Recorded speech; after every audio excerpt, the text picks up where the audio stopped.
নমস্কার বন্ধুরা, আমি চিত্রা। আমার হেসেলের আজকের রান্না ভাপা চিকেন। ভাপা চিকেন করতে আমি প্রথমে চিকেনগুলোকে ভালো করে ধুয়ে নিয়েছি, নিয়ে এর ওপর একটু নুন দিয়েছি আর টক দই দিয়েছি আর একটু চিলি ফ্লেক্স দিয়েছি। আর এখানে আমি এইভাবে আলুগুলোকে লাল লাল করে ভেজে নিয়েছি। ভাপা চিকেনের বাটনার জন্য আমি এখানে একটা টমেটো, পেঁয়াজ কুচি, রসুন, আদা নিয়েছি। আর এই পেঁয়াজটা আমি চিকেনের সাথে মেখে দেবো। এই এইগুলোকে আমি বেটে দেবো আর ওইটাকে আমি চিকেনের সাথে মেখে দেবো। আমি বাটনার জন্যে আদা, পেঁয়াজ, রসুন আর 1 টেবিল চামচ জিরে নিয়ে নিয়েছি আর 2টো শুকনো লঙ্কা। যেহেতু আমি ওখানে একটু মাংসের চিলি ফ্লেক্স মিশিয়েছি, তাই আমি 2টো শুকনো লঙ্কা দিলাম আর দেবো একটা কাঁচা লঙ্কা আর এই টমেটোটাও দিয়ে দেবো। ভাপা চিকেনের জন্য আমার সব বাটনা হয়ে গেছে। এবার আমি বাটনাটা এর মধ্যে দিয়ে দেবো, দিয়ে ভালো করে মাংসের সাথে মেখে নেব। আর এই যে বললাম পেঁয়াজ কুচিটা, এই পেঁয়াজ কুচিটাও দিয়ে দেব। আর সাথে এর মধ্যে দেব পরিমাণ মতো নুন, হলুদ আর সর্ষের তেল। সর্ষের তেলটা একটু বেশি করে দিতে হবে। এইভাবে মাখিয়ে নিয়েছি আর ওদিকে তো আলুটা ভাজাই হয়ে গেছে। আমি এবার একটু এর মধ্যে বেশি করে তেল দিয়ে দেবো।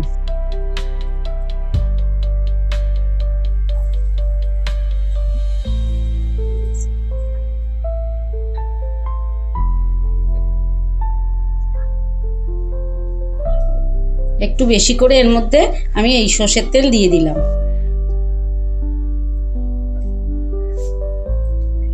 এবার আমি এটাকে গ্যাসের ওপর বসিয়ে দেবো।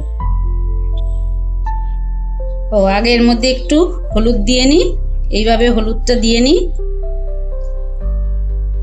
আর নুন আর একটু দেবো। আমি তখন 1 টেবিল চামচ দিয়েছি আর একটু নুন লাগবে। সাথে কটা আমি তেজপাতাও দিয়ে দিলাম। এবার এটাকে আমি ওই যে আলু ভাজা ভেজে রেখেছিলাম ওই কড়ার মধ্যেই বসিয়ে দেবো। ব্যাস, এর মধ্যে আমি সব কিছু দিয়ে দিয়েছি আর কিছুই লাগবে না। আর শুধু একটু গরম মশলা দেব, সেটা পরে। আগে এটা এবার চাপা দিয়ে গ্যাসটাও জ্বালিয়ে দিয়েছি। আমি এবার এটা চাপা দিয়ে রেখে দিই।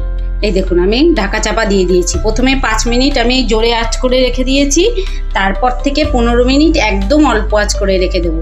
এর মধ্যে কিন্তু আমি হাফ কাপ মতো জল দিয়েছি, বেশি জল দিইনি। এবার থাক, এটা আমি পরে খুলে দেখাচ্ছি।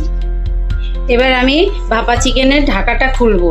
এই দেখুন বন্ধুরা, কি সুন্দর কালার এসছে। এবার আমি এর মধ্যে একটু গরম মশলা আর একটু ধনেপাতা ছড়িয়ে দেবো, দিয়ে আবার চাপা দিয়ে রেখে দেবো। ব্যাস, ভাপা চিকেন একদম তৈরি। এই ভাপা চিকেনের রান্নার কি, একবার যখন চাপা দেবেন এই চাপা কিন্তু আর খোলা যাবে না।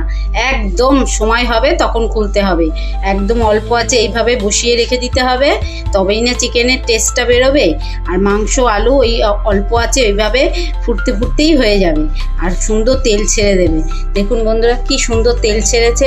আমি কিন্তু ঢাকা একদমই খুলিনি, একদম সবার শেষে ঢাকাটা খুলেছি। প্রথমে 5 মিনিট জোরে আঁচ করে রেখে দিয়েছিলাম, তারপরে বাকি 15 থেকে 20 মিনিট আস্তে আঁচ করে রেখে দিতে হবে।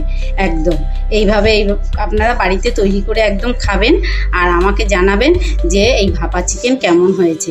ঠিক আছে, দেখা হচ্ছে অন্য কোনো রান্নার সাথে। ভালো থাকবেন, সুস্থ থাকবেন আর অবশ্যই আনন্দে থাকবেন। আর আমার রান্নাগুলো যদি আপনাদের ভালো লেগে থাকে তাহলে অবশ্যই কমেন্টে জানাবেন আর একটা লাইক করে দেবেন। ঠিক আছে, দেখা হচ্ছে অন্য কোনো রান্নার সাথে।